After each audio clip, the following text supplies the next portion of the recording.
Gary, instead of trying to provoke, why don't you ask nicely? I guess that's something you're not comfortable in doing and not familiar with. But I can assure you it would be a better technique. Your usual modus operandi of abuse pushes people away. I think you should try a different tack. Now, after 2 videos and nearly 2 hours of your verbal abuse, you finally accepted this and agree with it, don't you? Good. Now, I want to propose an experiment, and I want to get your objections to it. By the way, I don't accept this as an analogy to how gravity works, but I'm willing to try and test your idea if you are. This track here, we're looking down on it as in a plan view. If you know what that is, it would be a bird's eye view from the sky looking down towards the ground. And it was the same idea. It was the 10 spaces and an object moving along from left to right. And it's not moving down through gravity or in gravity, it's moving along the surface of the Earth. Now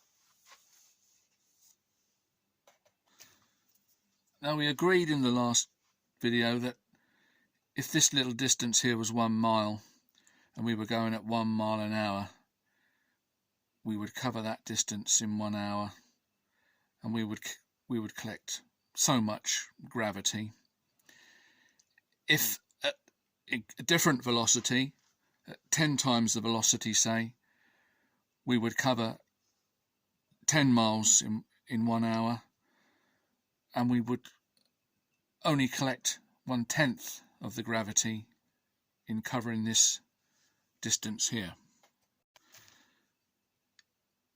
With the 2 different speeds, if this is 1 unit distance, the 2 different speeds give us a different amount of gravity collected per unit distance. The fast object would collect 1/10 of this unit distance, as the slow object would collect 10 times more. Now,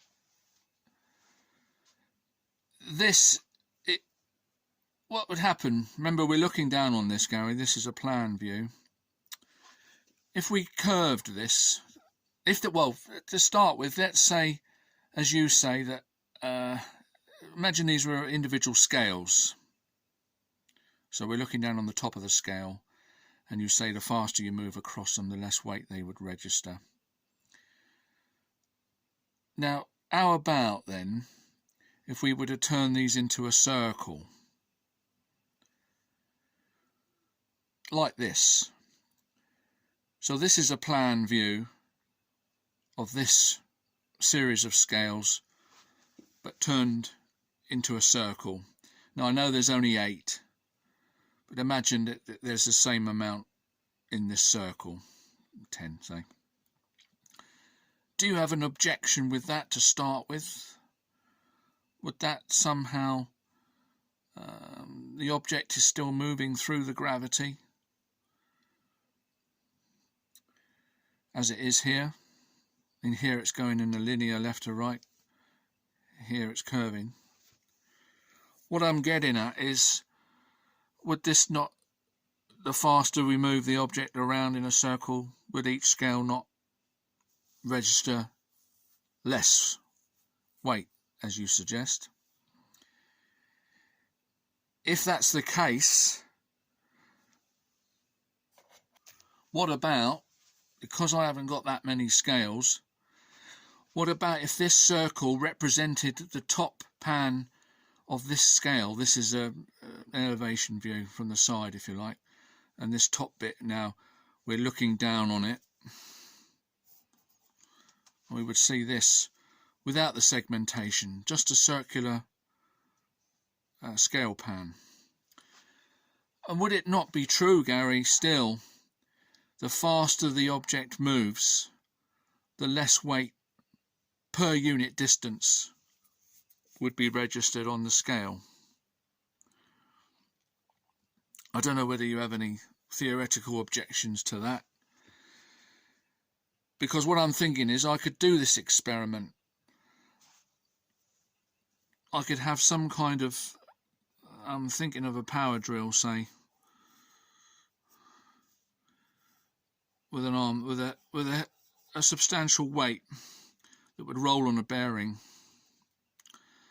and it would be pivoted so that, independent of where the drill was pushing or pulling, the weight remained the same, but it would revolve the weight around the periphery of the scale pan, and we could go at different velocities.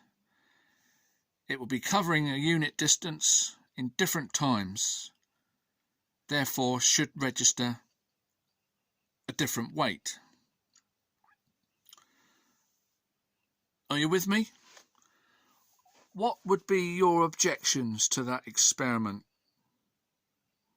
Gary? Let me know.